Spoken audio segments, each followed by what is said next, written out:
Pai, te agradecemos, Senhor, por mais um dia, mais uma aula. Te agradecemos por mais alguns momentos juntos. Queremos declarar que nós estamos felizes com o Senhor, declarar que o Senhor é bom e nós te adoramos, Senhor, nesse tempo, Pai. Tu és o único suficiente em nossas vidas, Senhor. Queremos declarar que nós dependemos do Senhor, declarar que a nossa força vem de Ti, Pai. Senhor, nesse tempo eu quero profetizar sobre essa nação. Esse tempo, Pai, de eleição, tempo de decisão na nação brasileira, nós queremos declarar, Senhor, um tempo de paz, Senhor. Tempo de paz nessa nação, Senhor. Nós sabemos que é um tempo de decisão, mas nós queremos declarar um tempo de paz, Senhor. Nós queremos declarar, Senhor, que chegou o tempo do governo do justo nessa nação. Amém. Senhor. Nós cremos na intervenção de Deus nessa nação. Nossa confiança não está em A, não está em B. Nossa confiança está no Senhor Jesus Cristo. É o Senhor quem lidera essa nação. E a nossa confiança está em Ti, Pai. Nossa confiança está em Ti. É o Senhor quem nos guarda. É o Senhor que sustenta o Brasil. E nós não temos, Senhor, nenhum temor, Pai, em relação ao nosso futuro, porque nós declaramos, nós somos uma igreja que declaramos que Jesus Cristo é o Senhor desta nação. E nós profetizamos, Pai, tempo de verdade, Pai. Essa semana que antecede, Pai, as eleições, que seja um tempo de verdade, não de mentiras. Seja um tempo, Senhor, que o Senhor venha estabelecer todo o Teu propósito para essa nação, Pai. Teu propósito seja estabelecido nesta nação. Em nome de Jesus, nós oramos também por avivamento, Senhor. Há avivamento nesse ministério, Pai. Há avivamento em nossas casas, Senhor. Há avivamento na nossa cidade. Há avivamento no estado do Rio de Janeiro. Há avivamento no Brasil. Nós clamamos por avivamento, Senhor. Vem sobre nós, Pai. Vem sobre nós. Aviva a Tua igreja, Senhor. Aviva esse povo, Senhor. Aviva, Senhor. Em nome de Jesus, Pai. Em nome de Jesus. Amém? A gente vai começar, mas é a penúltima aula. Na terça-feira a gente termina, né? A gente vai falar sobre missões da Igreja Apostólica. A gente vai tentar fazer um resumo, né? E o Jonathan me perguntou quem que ia falar hoje, né? Foi bem interessante, né? Antes das aulas a gente sempre começa falando sobre os 8 segmentos menos evangelizados.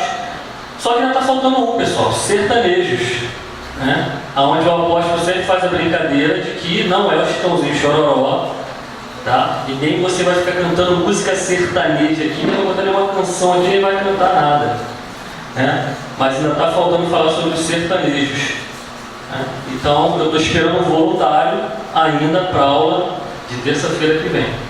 Então, quem for voluntário, semana que vem vai terminar com chave de ouro. Vai ser a última aula e vai ser o último grupo menos evangelizado do Brasil. Eu acredito que a gente não fez isso somente porque foi legal, foi uma curiosidade, o Léo quis fazer isso. Eu acredito que Deus nos joga conversa fora. Eu acredito dessa maneira. Eu acredito que Deus, se Ele despertou a gente para a gente falar sobre isso, né? A gente viu muita coisa aqui nova em todas as pessoas que fizeram as suas pesquisas, né? Os motivos de oração, as pesquisas que nós fizemos, coisas que a gente descobriu. É algo que a igreja precisa estar antenada. É algo que a gente precisa estar conversando, discutindo e agindo. Não tem como a gente falar de missões e a gente só ficar na teoria. Não existe falar de missões e ficar na teoria. Eu acredito que se a gente está falando sobre isso, Deus vai nos levar para a prática. Eu não tenho nenhuma dúvida. Mas é claro que isso é debaixo de um direcionamento e é Ele que vai fazer, né? Não é com certeza na minha força, né? Não é pela força da liderança dos apóstolos, não é. Mas eu acredito que é debaixo de uma direção. Amém. Debaixo de uma direção de Deus. E é o que a gente tem falado no decorrer desse curso, né? A gente tem falado sobre muitos assuntos, mas o que a gente tem enfatizado é que a nossa pregação é algo bíblico, tem que ser uma mensagem biblicamente transmitida. É o Cristo crucificado. E é isso que a gente espera com essas aulas. Eu tenho um aviso, um aviso era sobre os sertanejos, e o outro aviso é sobre o bloco, pessoal. Bloco também é missão, né? Bloco também é missão. Então, sexta-feira agora vai ter ensaio do bloco, né? E a gente precisa dar uma acelerada. Só para vocês terem ideia, vou ter até no grupo dos homens hoje, nós vamos ter, a gente conversou ontem com o pessoal de Caxias, a gente vai ter aqui 18 irmãos de Caxias. É um número considerável, né? Para o início e tal. Né? A gente sabe que não é fácil, nem para a gente e nem para eles também, né? Muito menos para eles, né? Apesar de que a gente tem uma galera aqui também que não mora aqui em Piedade também, a gente entende isso. Né? Mas a gente precisa, a gente conta com vocês. Né? Quem está na bateria aqui? 1, 2. Então eu queria dizer para vocês que não levantaram a mão, todos vocês têm condições de participar da bateria. A gente tem um mestre que é mestre de bateria, né? Que tem condições de ensinar para você um instrumento, um chocalho, né? Um surdo. É claro que a Aninha não vai pegar um surdo, né? Não dá. Dá, John? Não vai ter condições, né? Tu vai andar daqui até o Zé ali do churrasco e vai pedir para substituir. Entendeu? Mas o chocalho, o tamborim tem condições. E outras aulas também que a gente vai criar. A gente está com algumas ideias, né? Como o apóstolo diz, o enredo, né? A gente já tem o enredo, a gente cantou lá no retiro, a gente já tem o enredo, daqui a pouco a gente vai para o estúdio, a gente vai gravar o enredo, e a gente está aprendendo a cantar. Sexta-feira, você que não vai participar de nada, vem para cá para dar uma sambadinha, tá, Sueli? Se quiser vir para cá para sambar, traz o Jorge. Pode vir para cá para sambar com a gente, aprender o enredo, quem sabe participar da bateria. A gente vai ter momentos aqui de oração e intercessão, sem dúvida, porque a gente sabe que é muito bom, a gente fica alegre, satisfeito, fazer algo bonito, né, para os vizinhos e tal, mas a gente sabe que é um tempo de muita luta espiritual, é uma guerra, a gente participa de uma guerra. Tá? Então a gente precisa ter um momento muito sério, muito antes da coisa acontecer. A gente precisa ter uma base de oração e intercessão. Então a gente vai levantar também, vou conversar com o profeta Júnior, conversar com os líderes da intercessão. Eu não sei como a gente pode fazer, tá? Eu vou perguntar para eles, mas a gente precisa ter uma base de intercessão para a gente enfrentar essa batalha que a gente sabe que é o carnaval. Mas eu estou desafiando a você para participar desse tempo com a gente. Tenho certeza que vai ser muito tremendo, muito tremendo. Último aviso, mais um aviso, que também é missão. Né? Vi o pastor Sandro chegar, me lembrei, eu sabia que tinha 2 avisos. Dia 24 de novembro a gente tem uma agenda, né? A gente tem uma agenda lá em Nova Iguaçu, na nossa igreja lá em Nova Iguaçu. Conversei com o pastor Sandro. Sábado agora, eu estou indo com alguns irmãos para a gente planejar o que a gente vai fazer nesse dia lá. Né? Porque a gente não vai contar com a igreja toda, mas de repente você pode ser desafiado aí para a gente participar de um dia lá de evangelização. A gente está montando uma estratégia, mas eu queria que você já estivesse orando. Eu vou contar com certeza com vocês, de alguma maneira. De alguma maneira a gente vai contar com vocês. A nossa igreja lá em Nova Iguaçu, já falei em uma aula aqui, o pastor Sandro comentou comigo quando eu fui lá, que nós somos a primeira igreja. Né? Eu estava até pensando, né? Tem primeira igreja batista, será que a gente pode botar o nome? A primeira igreja apostólica Grande Colheita lá na... Como é que é? Condomínio?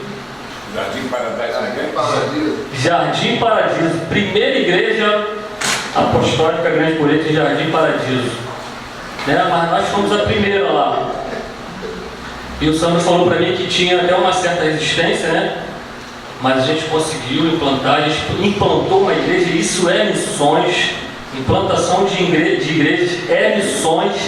E a gente, dia 24 de novembro, a gente está partindo lá para o Jardim Paradiso para fazer um trabalho lá evangelístico, e eu tenho certeza que vai ser muito legal, vai ser bênção. Amém?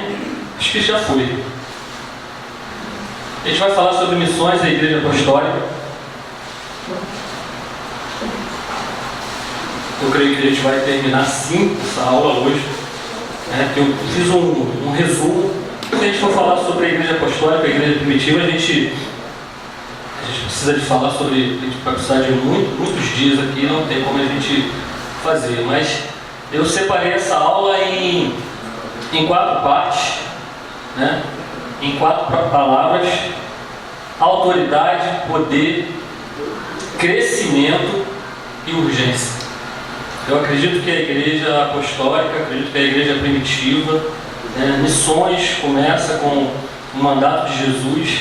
Ela tem essas 4 características, essas 4 palavras aparecem: autoridade, poder, crescimento e urgência. Missão precisa de urgência.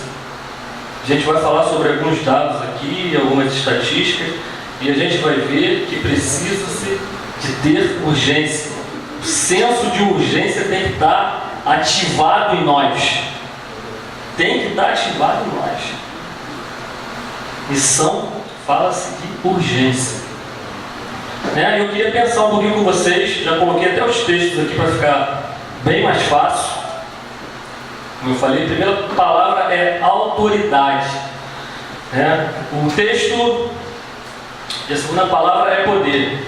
Essas palavras, elas parecem que elas têm o mesmo sentido quando a gente pensa em missões, quando a gente pensa em evangelização, A gente vê lá primeiro Jesus falando que ele tem toda a autoridade, e depois ele fala da promessa, que é o poder que ele vai derramar, o Espírito Santo, e a gente vai ter poder, a gente vai ser testemunha, A gente vai testemunhar primeiro em Jerusalém, de Samaria e até os confins da terra. No primeiro momento a gente acha que essas palavras têm o mesmo sentido, mas não tem. Elas andam juntas.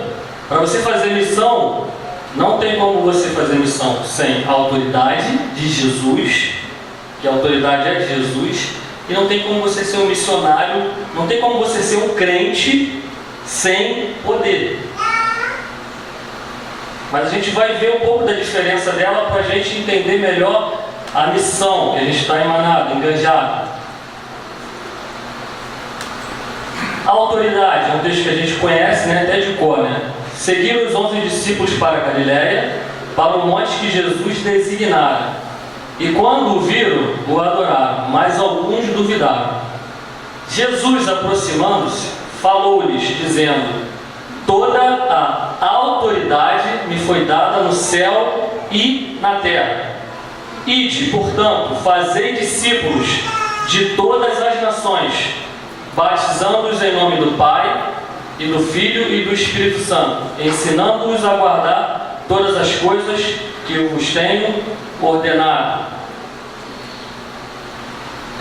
Essa palavra missões, na verdade não é uma palavra bíblica, mas os estudiosos, missiólogos, eles definem fazer discípulos. A gente já falou algumas vezes aqui que fazer discípulo, discipulado, é um sentido também para a palavra missões.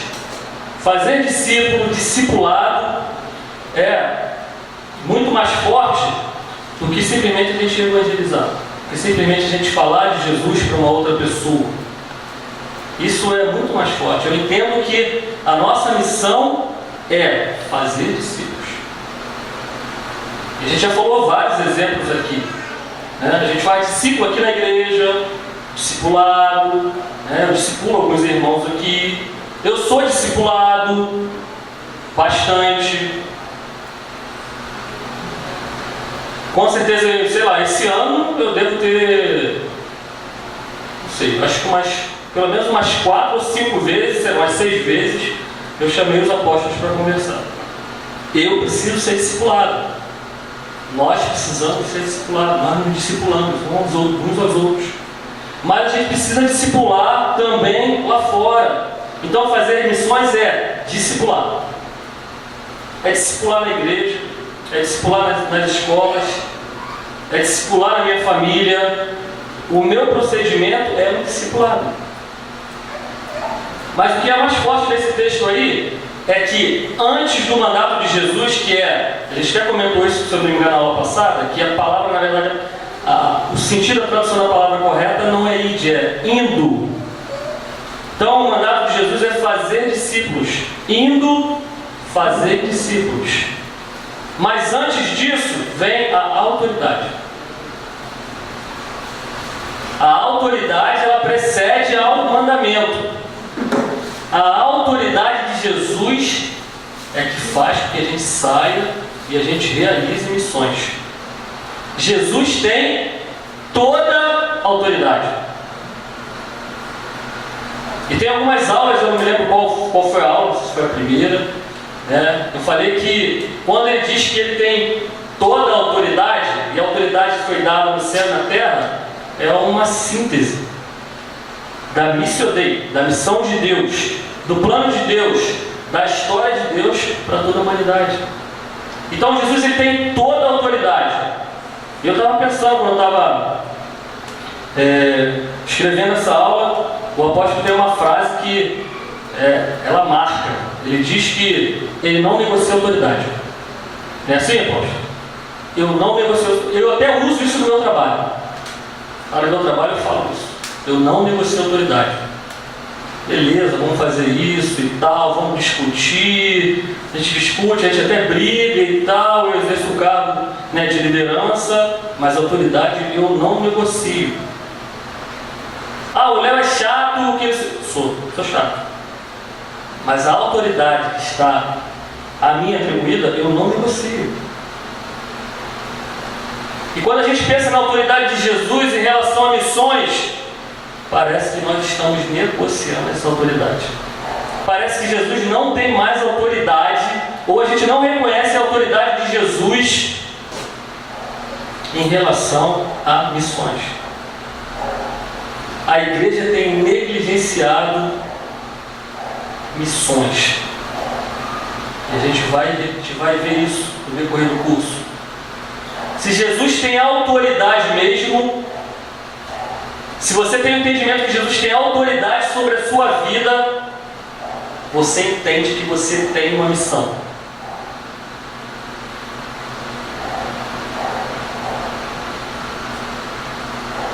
Porque não se explica. Se Jesus tem autoridade sobre nós, se Jesus tem autoridade sobre a igreja, não justifica a gente ter, se eu não me engano, acho que a gente já tem, sei lá, mais 40 milhões de cristãos, eu acho, não sei se evangélicos ou cristãos. Não justifica a igreja investir somente, a igreja investe menos de R$2 por ano por crente em missões. Menos de R$2 por ano. Se Jesus tem autoridade, nós deveríamos sair, olhar para fora, não termos medo, investirmos em missões. Eu me lembro quando eu fui para a Índia, a coisa era nova e tal, aí as pessoas me perguntavam, né? Perguntavam muita coisa, como é que ia ser, língua e tal, não sei o que e tal. E eu estava esperando uma pergunta que com certeza me trazia um pouco de temor, de receio, né? Algumas pessoas me perguntaram: Léo, você não tem medo? Eu falei: é óbvio que eu tenho medo. As histórias que a gente ouve, eu fui em fevereiro, mas em agosto do ano anterior, a gente ia em agosto e a missão foi cancelada porque todos os missionários foram mandados embora para casa correndo, fugido. Porque senão iam ser deportados, presos ou assassinados. É óbvio. Irmãos, mas a verdade é que a gente precisa ter mais de medo é de não ir. Se eu tenho que ter medo, é o medo de não ir. Eu tenho medo de ficar. Está negligenciando o chamado que Deus tem para a igreja, que Deus tem para mim. O meu receio é ficar, o meu temor é ficar, o meu medo é ficar e não cumprir aquilo que Deus está mandando eu ir. Eu ouvi Deus falar comigo: é necessário que você passe pela Índia. Procurei os apóstolos e tal, é um desafio, mas era necessário, eu precisava ir. E eu te pergunto nessa noite: Jesus tem autoridade sobre a tua vida? Você precisa ir? E quando eu falo que você precisa ir, não é você ir à Índia, não é você botar uma mochila nas costas e sair igual um louco sem direção. Não é isso. Mas você já parou para pensar que você pode estar negligenciando o chamado de Deus, a autoridade que Jesus Cristo tem sobre a sua vida?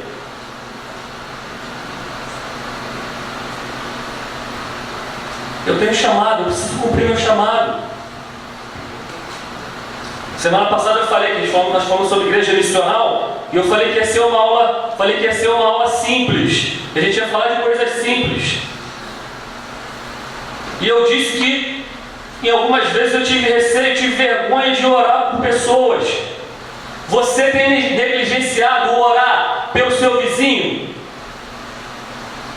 Tem negligenciado orar pelo seu colega do trabalho que está ali contigo todos os dias e você sabe que ele está passando por uma coisa terrível? E você fica no pensamento, vai passar. Será que você está perdendo a oportunidade de liberar uma palavra que pode transformar a vida dele? Se Jesus tem autoridade sobre a sua vida, irmão, abre a tua boca, visita essa pessoa, prega a palavra. Ah, aquele cara é chato. Insiste, tenta mais uma vez, porque se você tiver o senso de responsabilidade, de que você tem uma missão, você vai começar a enxergar os incrédulos, os não convertidos de uma outra maneira. Não é só aquela pessoa que não aceitou Jesus. Fulano de tal precisa aceitar Jesus, fulano de tal precisa aceitar Jesus. Você precisa entender que aquela pessoa está indo para o inferno. E isso é sofrimento, isso é dor. Eu preciso entender, eu preciso chorar. Porque várias almas estão indo para o inferno toda hora, a todo minuto, a todo segundo. E se Jesus Cristo tem autoridade, nós precisamos barrar o enchimento do inferno. Tem outra palavra para falar.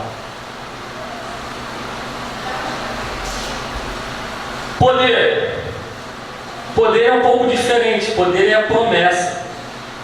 Poder é o quê? O poder é a capacitação. Poder é a habilidade. Poder é o motor, é o que nos move. Eis que envio sobre vós a promessa de meu Pai: permanecei por a cidade, até que do alto sejais revestidos de poder. Mas receberei poder ao descer sobre vós o Espírito Santo, e sereis minhas testemunhas, tanto em Jerusalém, como em toda a Judéia e Samaria, e até os confins da terra.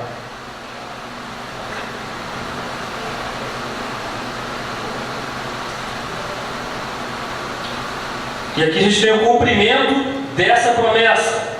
Ao cumprir-se o dia de Pentecostes, estavam todos reunidos no mesmo lugar. De repente, veio do céu um som como de um vento impetuoso e encheu toda a casa onde estavam assentados. E apareceram distribuídas entre eles línguas como de fogo, e pousou uma sobre cada um deles.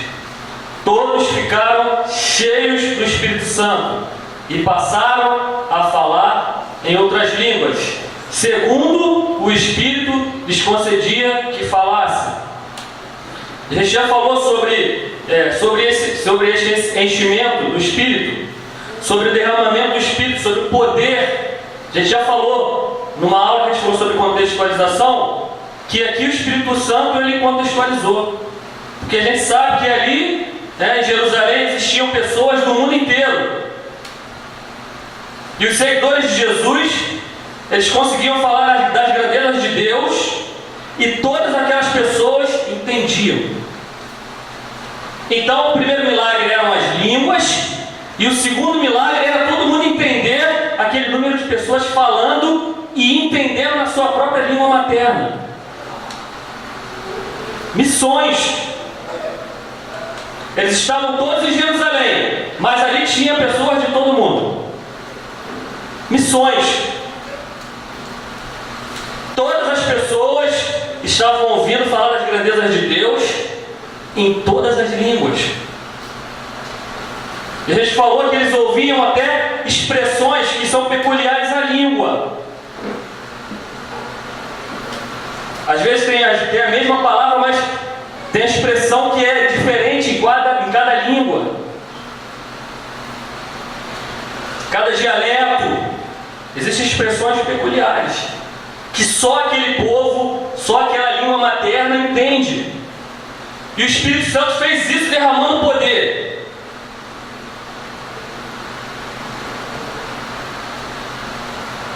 E quando a gente tem o poder em nós, a gente realiza missões. Quando a gente tem o poder em nós, não tem barreira, irmãos. Não tem barreiras.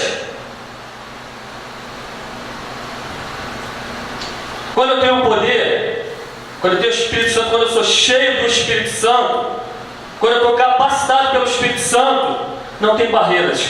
Eu vou no Jardim Paradiso, eu vou no condomínio de luz que a gente falou, que é difícil evangelizar, na Barra ou em qualquer outro lugar. Eu vou no Morro do Sapo, eu vou para a Índia, eu vou na minha família, eu vou evangelizar as crianças. Quando eu tenho o poder, a capacitação do Espírito, não existe barreira, eu não fico intimidado.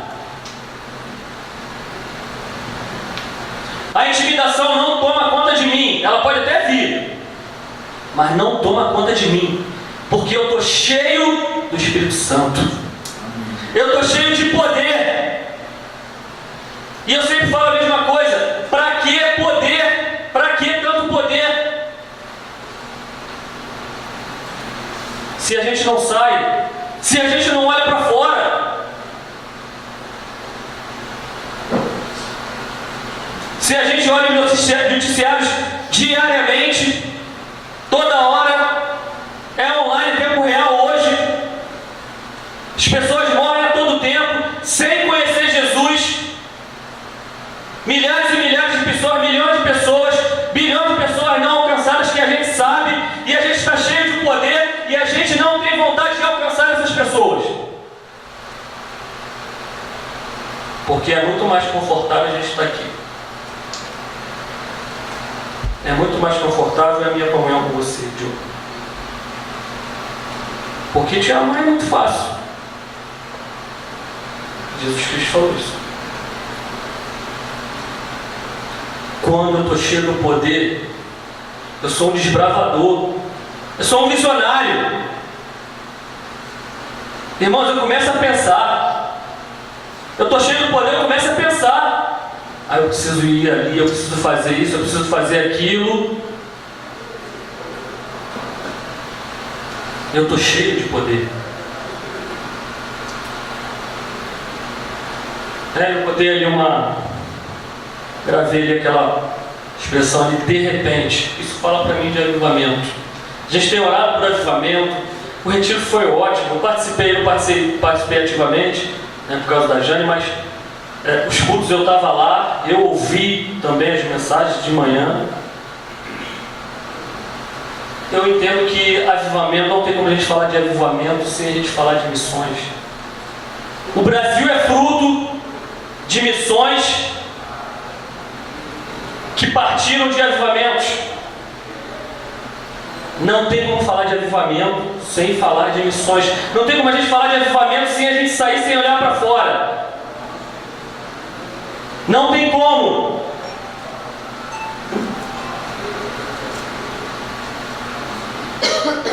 E eu acredito que Deus está falando isso com a gente. Deus está falando sobre avivamento porque Ele quer que a gente olhe para fora. Amém. Nós falamos no jejum, eu me lembro muito bem, me corrija se eu estiver errado, as pessoas que anotaram, que quando liberaram uma palavra sobre a igreja de piedade, a palavra foi olhar para fora.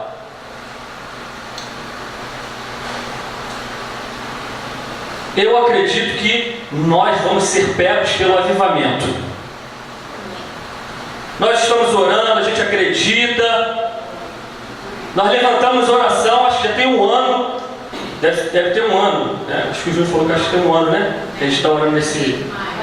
Um ano e meio? Um ano e meio, né? Orando nesse modelo, um ano e meio. E a gente está crescendo, a gente precisa continuar crescendo. Eu tenho 2 redes que eu lidero, que eu supervisiono, junto com a Silvana e a Vicência, e eu falo com eles. O trabalho é muito bom, é muito legal, cara, são líderes, trabalham bem e tal, mas se eu pudesse ordenar alguma coisa, se eu pudesse dar uma ordem que eu pudesse não cumprir, a ordem seria: participe das orações, participe da intercessão, levante a intercessão.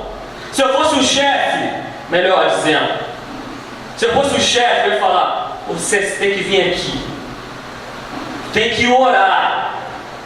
Mas eu não sou um chefe, eu sou um líder.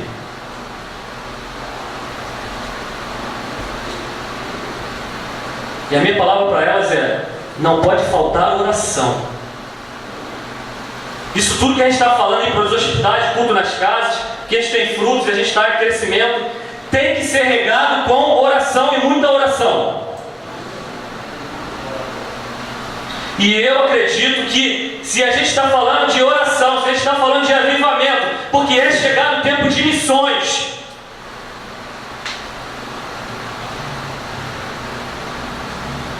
É chegado o tempo da gente abrir o nosso entendimento,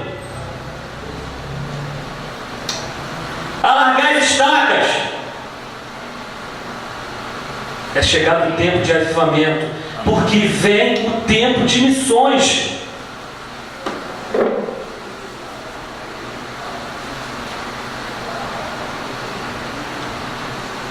A outra palavra é crescimento.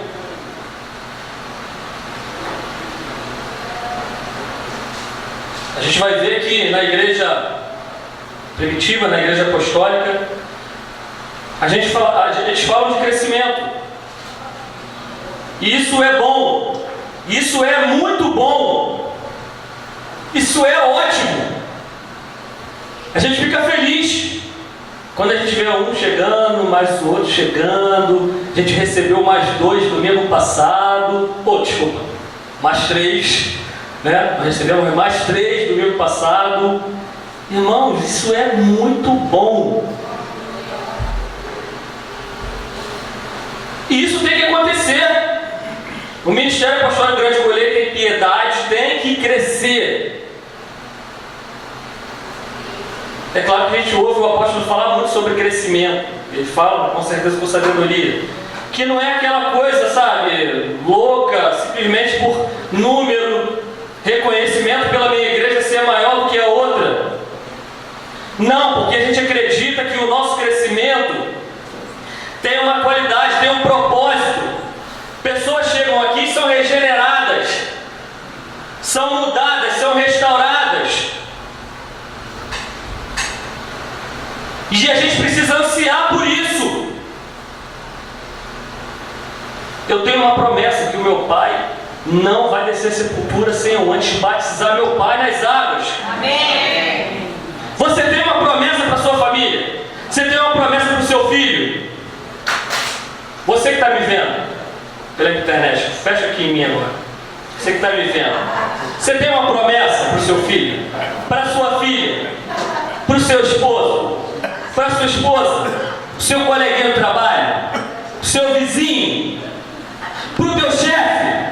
Você tem uma promessa para o seu... você é teu chefe mesmo, né? Você tem uma promessa para você? Tu já é... Você não serve. Você tem uma promessa para o seu chefe? Não tem muito não. Missionário muito...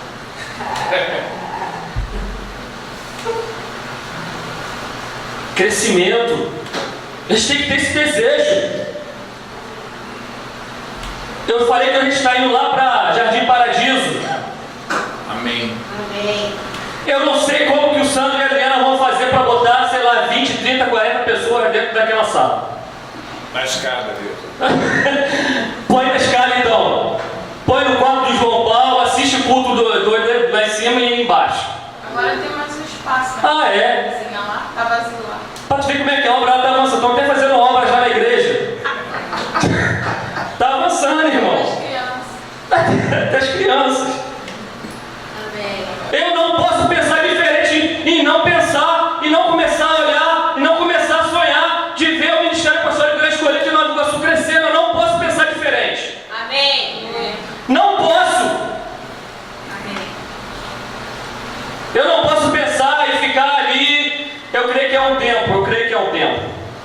Mas eu fui lá uma vez.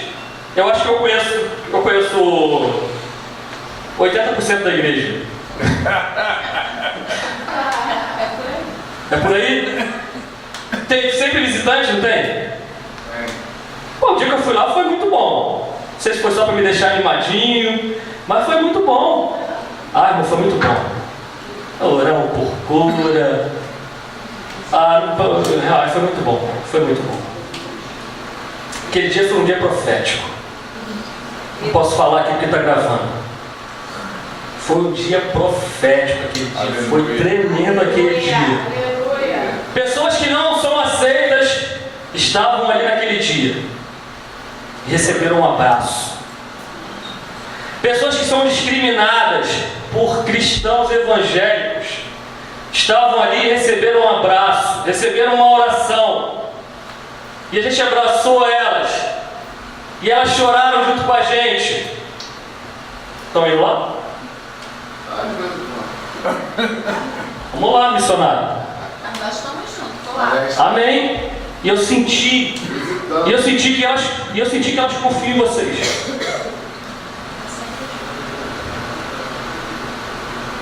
O pastor tem que ter um rebanho, né? E eu entendi que elas confiam em vocês.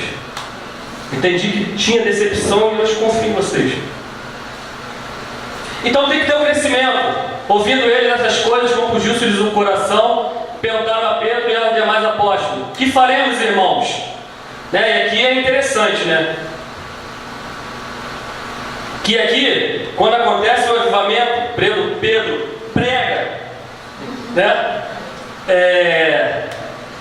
Acontece aqui algo que às vezes a gente vê diferente hoje. Hoje a gente faz muito apelo, mas lá era diferente. Lá eles que perguntavam: o que a gente faz? Como que a gente faz, irmãos? Mas hoje essa coisa de confessar Jesus às vezes é um negócio chato. E às vezes, né, o cara fica: aceita Jesus. Aí o cara vai lá: tá bom, para aceitar Jesus aí, vou levantar a mão para esse cara não ficar enchendo meu saco.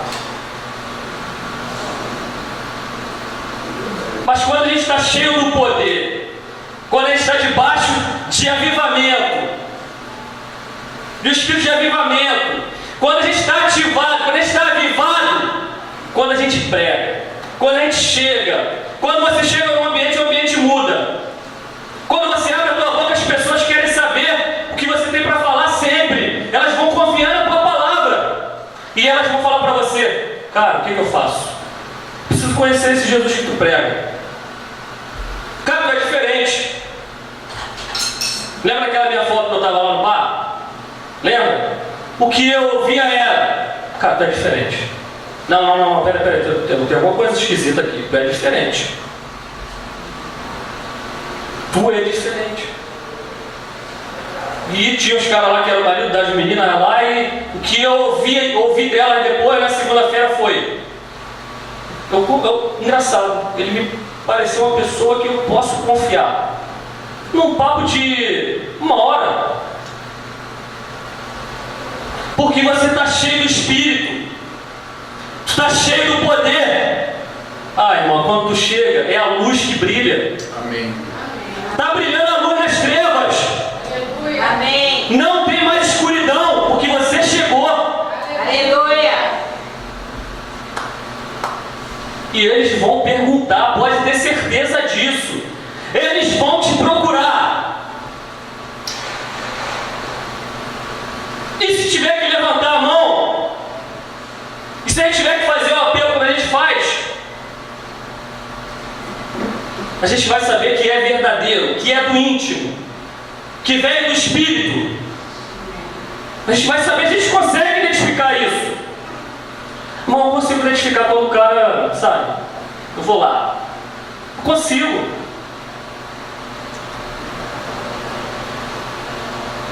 Acabei me adiantando. Então os que lhe aceitaram a palavra foram batizados, havendo um acréscimo naquele dia de quase 3.000 pessoas. Muitos, porém, os que ouviram a palavra não aceitaram, subindo o número de homens quase 5.000. Você acredita nisso? Você acredita nisso? É sério que eu estou perguntando, você acredita nisso? você acredita que é possível aqui para esse povo? Ah, eu acredito. Me desculpe, se você não acredita, eu acredito. Eu acredito. Mas como pode uma igreja de 250? Pode. Porque começou com 120. Qual é a diferença, Diogo?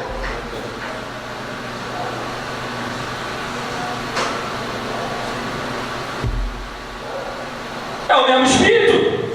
Ou mudou? Desde que eu me entendo por crente, eu acho que é o mesmo espírito.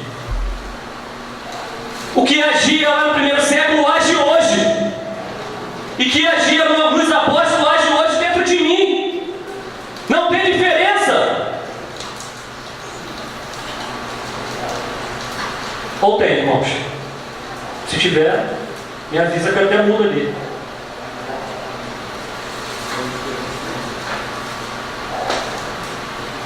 E o desafio da igreja primitiva era muito grande. Talvez maior do que os nossos desafios. E aconteceu. Porque aconteceu o avivamento. E nós estamos ansiando, esperando, profetizando, declarando o avivamento sobre nós. E nós vamos ver esse tempo. Amém. Eu sonho com as crianças avivadas nessa igreja. Amém.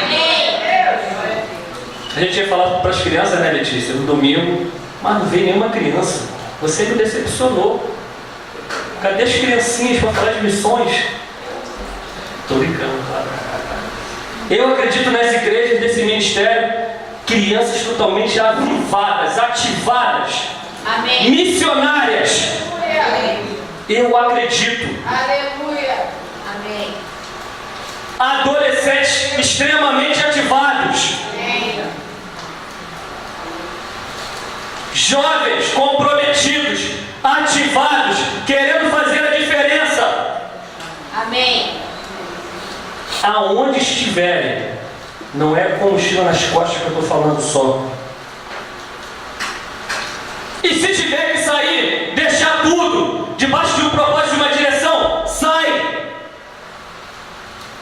Não fica, sai. Vai embora. Porque na igreja primitiva, os melhores iam. Vai. Separa aí o tal do Barnabé e o tal do Saulo aí.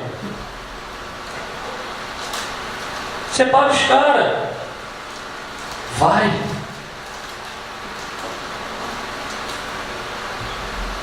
Urgência.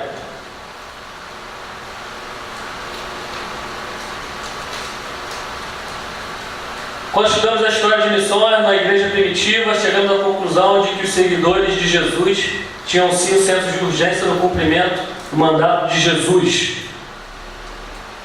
Aqui eu fiz um resumo muito breve. A gente acompanha, né, quando a gente lê Atos, principalmente Atos, o nascimento da igreja, em Atos 2, a gente falou um pouquinho. A missão em Jerusalém, você consegue ler de 1 a 7, né?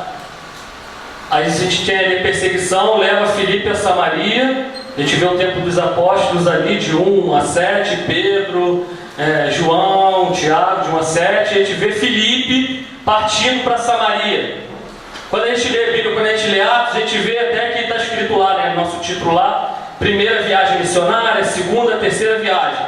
Mas a gente sabe que Filipe já começa a sair, né, indo para Samaria. Atos 8, a gente vê lá a missão em Antioquia, que o negócio começa a ficar mais sério, eles começam já a expandir já o entendimento, e lá a gente sabe que é a primeira vez que os irmãos foram chamados de cristãos, os seguidores de Jesus foram chamados de cristãos, e aí a gente chega na primeira viagem missionária, Atos 13, é gerado pela igreja de Antioquia com jejum e oração. A gente conhece essa história. Já falei aqui, né, onde foi separado Barnabé e Saulo. E o João Marcos vai com eles,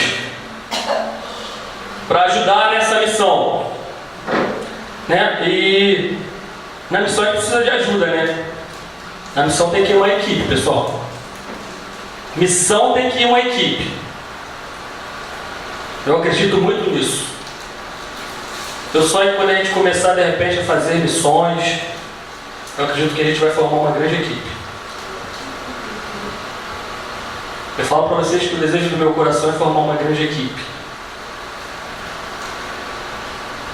Eu estou falando que o meu desejo é, eu quero liderar um trabalho. Não, eu sonho com um grupo. Eu amo essa igreja.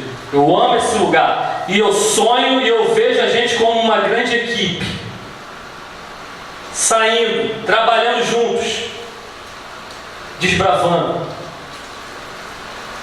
Eu sonho com uma grande equipe querendo ir aonde ninguém quer ir. Ah, lá é difícil, ninguém quer ir. Ninguém quer investir. Mas tem um povinho lá em Piedade que quer ir. Tem um povinho lá que parece que está ali e tal, uma igrejinha lá cantando os hinos, louvores e tal, mas tem um povinho lá que quer ir. Se tem urgência, tem um povo lá em Piedade que quer ir. Porque dons e talentos aqui tem muito. Tem muito. Talento aqui tem demais. Tem muito. Então ele levou uns carinha lá, Sandro, pra gente, Deus falar com a gente orar para ver o que vai ser.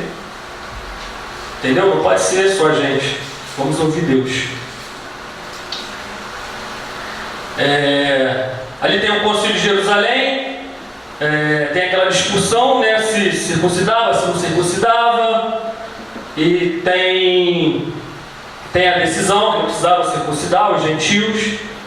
E tem a segunda viagem missionária, Atos 15, Paulo e Barnabé se desentendem, né, por causa do João Marcos. Eu não sei muito bem o que pode ter acontecido, né, mas não sei se ele viu de repente alguma dificuldade na missão, não sei se a chapa ficou quente, não sei o que aconteceu, mas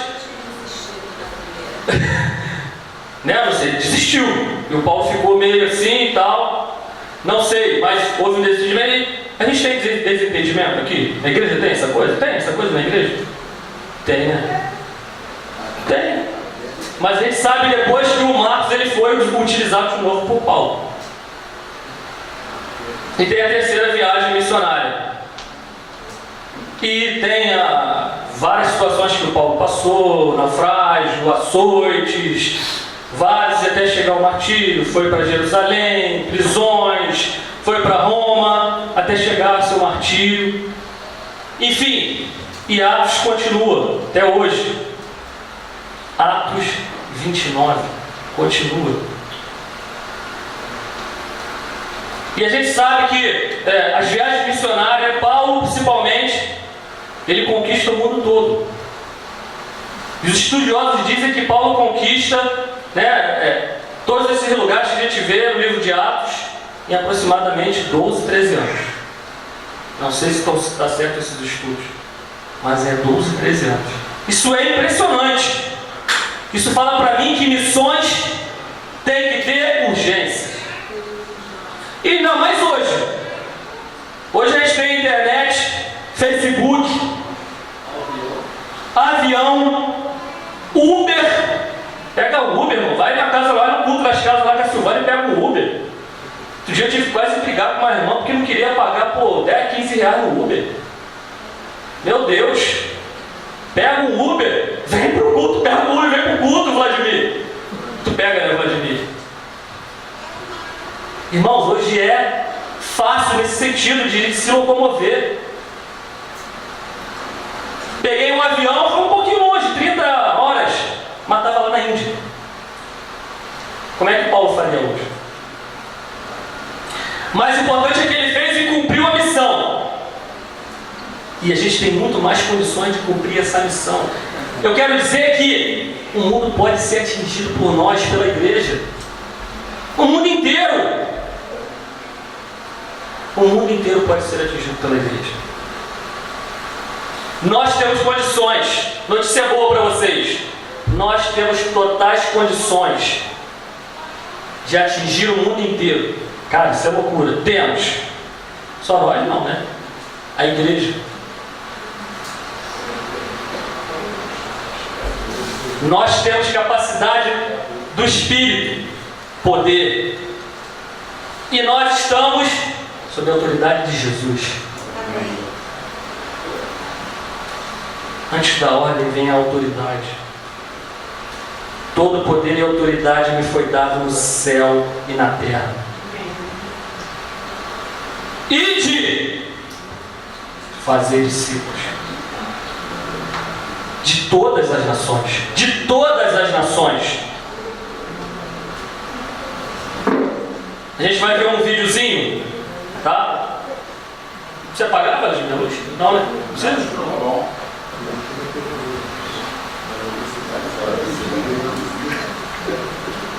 Preste atenção, tá, pessoal? Tem um númerozinho.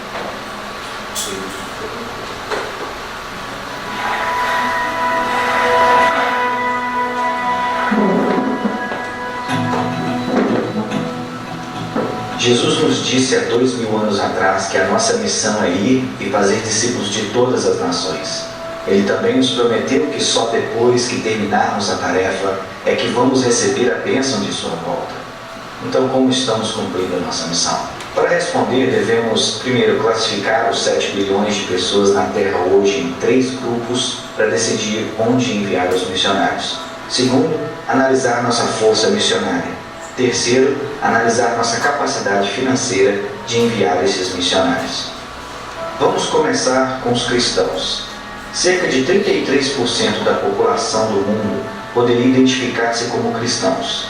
Nós chamamos este segmento da população Mundo C, C de cristão. É importante lembrar que nem todas as pessoas que se enquadram no Mundo C são verdadeiros crentes em Cristo. Alguns simplesmente identificam-se como cristãos por causa da tradição dos pais ou porque vivem em um país onde todos são considerados cristãos. No próximo segmento, vemos 38% da população mundial que tem acesso ao Evangelho, mas optou por não seguir a Jesus. Eles têm Bíblias em sua própria língua, igrejas por perto, amigos ou colegas de trabalho que são cristãos, e até acesso a outros recursos cristãos em sua língua. Essas pessoas têm acesso às boas novas, mas não estão seguindo Jesus. Este segmento da população é chamado Mundo B. Isso nos deixa com 29% do mundo. Pouco mais de 1 em cada 4 pessoas neste planeta nunca ouviram falar de Jesus. Eles não têm nenhuma chance de ouvir as boas novas de Jesus Cristo. Eles não têm acesso ao Evangelho. Não existem Bíblias em sua língua. Não existem igrejas, não existem crentes por perto, nenhuma chance de aprender sobre Jesus. Nós chamamos esses 29% de Mundo A. Agora vamos analisar a força missionária. Apenas 1 em cada 1.800 cristãos no Mundo C decide servir como missionário transcultural. Desta forma, podemos contar 400 mil missionários da população Mundo C. Essa é a nossa força total de missionários transculturais em todo o mundo. Você sabia que 72% de todos os nossos missionários estão indo para o Mundo C? Pois é, a grande maioria dos missionários sendo enviados estão indo para as pessoas do mundo que têm Bíblias e igrejas estabelecidas. 25% dos missionários são enviados para o Mundo B, onde já existe algum tipo de acesso a igrejas e Bíblias. Isso deixa apenas 3% do total da nossa força missionária para alcançar o Mundo A, a parte da população mundial que está sem qualquer chance de ouvir sobre Jesus. 29% da população mundial não tem nenhuma chance de ouvir o Evangelho e ainda estamos enviando apenas 3% de nossos missionários para alcançá-los. Vamos analisar agora nosso poder financeiro.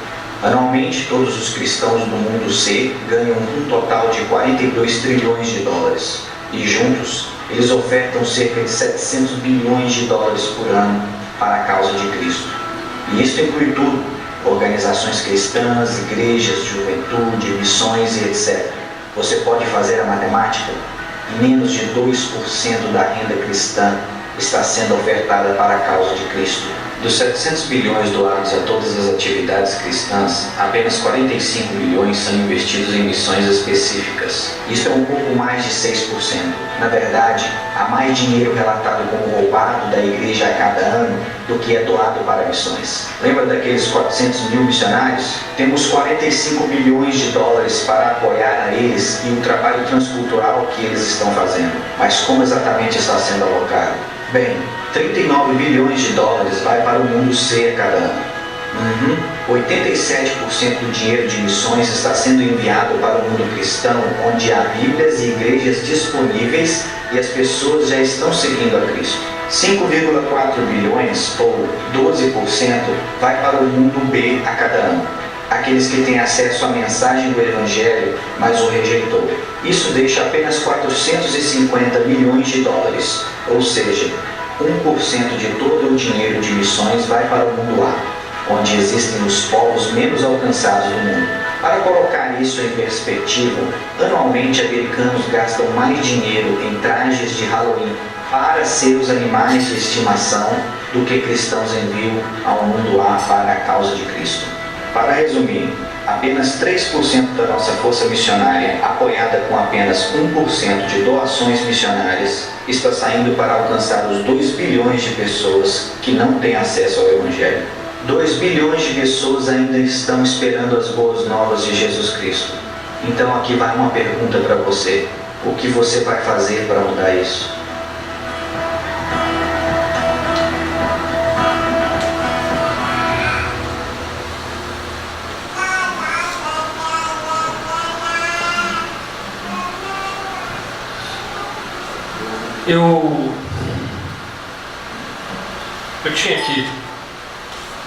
Eu tinha separado aqui mais outros dados, mas não precisa disso. Eu acho que a gente precisa orar nesse momento. Precisa orar a Deus, para que Deus fale conosco. Se arrepender pela igreja. Precisa se arrepender.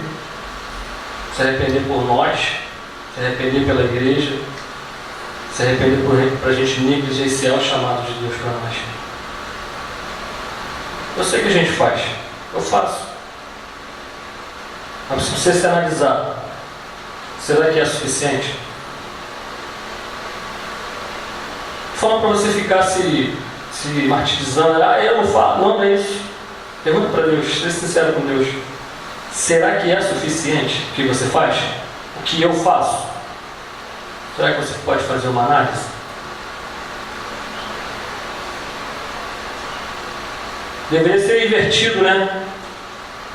O investimento deveria ser totalmente invertido. Mas não é. E isso é real. É triste, mas é real. Como eu falei no início, menos de R$2 a gente investe. Os clientes investem.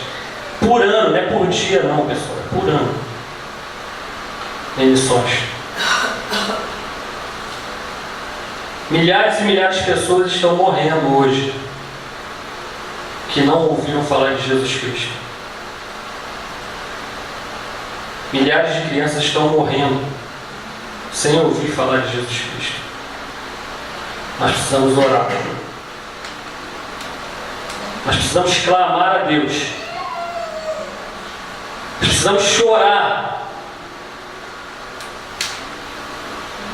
A igreja, quando ora, a igreja de Jerusalém, a igreja dos apóstolos, a igreja apostólica, quando orava, ela orava por missões.